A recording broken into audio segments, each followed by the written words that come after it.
ele vai apresentar um valor aqui de IC que não é um valor de IC máximo, um valor de IC que.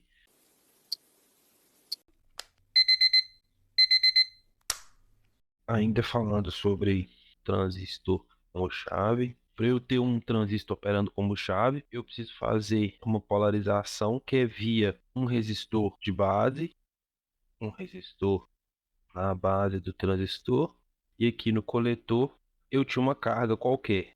Então aqui eu tenho resistor de base, aqui eu tenho resistor de coletor ou resistor de LED, né? Aqui eu tenho a tensão aplicada, eu chamei aqui de mais VCC. Então no instante que eu aplicava um sinal aqui na base aqui, né? Lembrando que aqui é o terminal da base, o meu transistor aqui saturava e acendia o LED, né? Então eu tinha duas malhas, uma malha que era a malha da base, outra malha era a malha do coletor. O resistor da base ficou RB é igual a VCC menos VBE dividido por IB. Aquele RC, RLED, né? VCC menos VCE menos VLED dividido por IC. Então, o transistor operando como chave, se a gente for falar de uma análise gráfica, se eu consulto o manual do fabricante, eu vou ter um gráfico mais ou menos assim. Eu vou ter aqui algumas correntes aqui de base e eu vou ter aqui a famosa reta de carga. Essa reta de carga, ela vai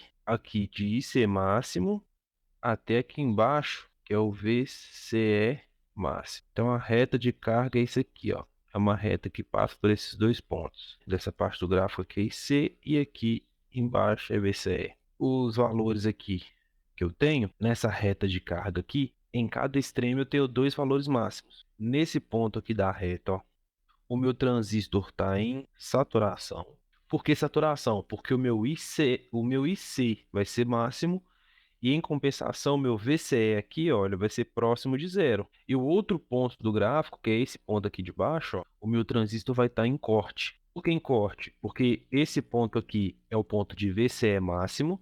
Lembrando que esse VCE máximo é igual aqui a VCC, tá, da fonte. E, em compensação, o meu IC vai ser zero. Então, quando o transistor está trabalhando como chave, ele fica transitando entre esses dois extremos. Ora ele está aqui saturado, ora ele está aqui em corte. Ora ele está aqui saturado, ora ele está aqui em corte. Se eu quiser que o meu transistor trabalhe em uma região que seja um meio termo, se eu quiser que ele trabalhe como um amplificador, trabalhando naquele meio termo de realizando controle, eu tenho que desenvolver, né, algum circuito que faça com que o transistor trabalhe nesse meio termo aqui, ó. Então, por exemplo, aqui, ó, ele vai apresentar um valor de VCE que não é o VCE máximo, que a gente chama aqui de VCEQ, e aqui também ele vai apresentar um valor aqui de IC que não é um valor de IC máximo, um valor de ICQ. Por que ICQ e VCEQ? Porque esse ponto aqui a gente chama de ponto Q, tá? Ponto quiescente. Aqui é um ponto central aqui, onde a gente coloca o transistor para trabalhar. E essas retas aqui, que foram colocadas de vermelho, são retas da corrente de base. Então, corrente de base 1, corrente de base 2, corrente de base 3, corrente de base 4, e assim vai. Então, se eu forço o transistor a trabalhar nesse ponto aqui, ele vai ter um valor específico de VCE, que eu chamei aqui de VCEQ, e vai ter um ponto específico de CQ também. E esses dois pontos vão ser em função de uma corrente de base que aqui é determinada, tá? Chamada aqui de IB4, nesse caso aqui. Se eu quisesse jogar esse ponto aqui mais para cima um pouco, por exemplo, de acordo com o meu projeto, jogar ele para essa corrente de base, por exemplo, IB3, isso resultaria em outro VCEQ e em outro ICQ aqui, ó. Então eu posso subir com esse ponto quiescente ou descer com ele de acordo com o meu projeto. Então, se eu subo aqui com o ponto Q ou se eu desço, são pontos diferentes de operação do transistor, porque em cada ponto desses, os parâmetros aqui vão mudar de corrente de base, corrente de coletor e tensão VCE. Eu desenhei esse gráfico aqui, né, de maneira aproximada, mas no catálogo do fabricante fornece esses dados para nós. Então, você vai lá no datasheet, você encontra diversas informações todas mastigadas. Um exemplo aqui de operação, operando como chave.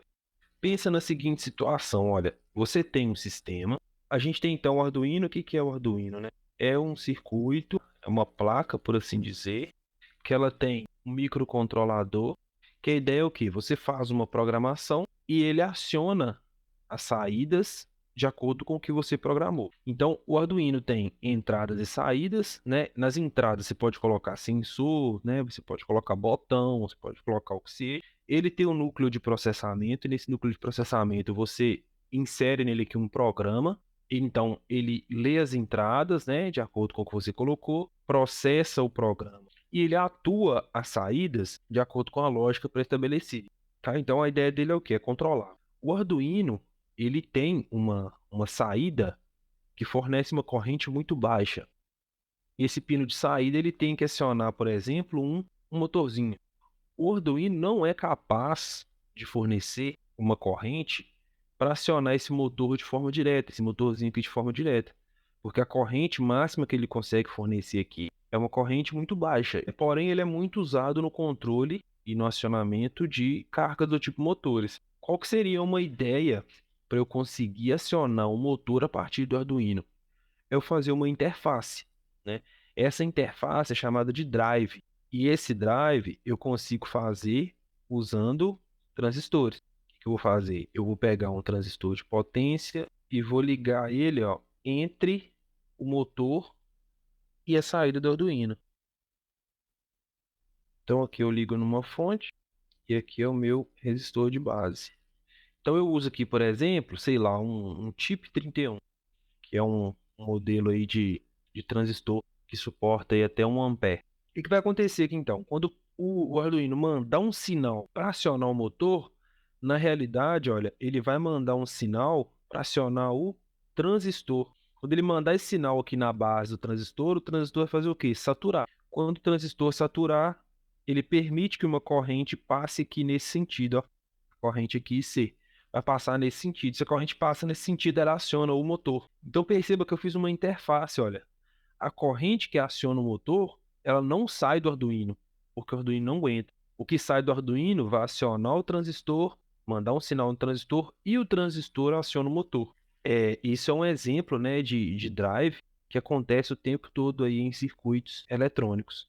Então, eu fiz aqui um sistema de chaveamento, então aqui não vai ter barulho, né, de chave abrindo e fechando, não vai ter ruído, não vai ter nada, porque aqui é uma chave eletrônica, não é uma chave que tem contato elétrico, tá? Então, por meio de um sinal elétrico, eu estou determinando a hora que alguma carga vai ser acionada.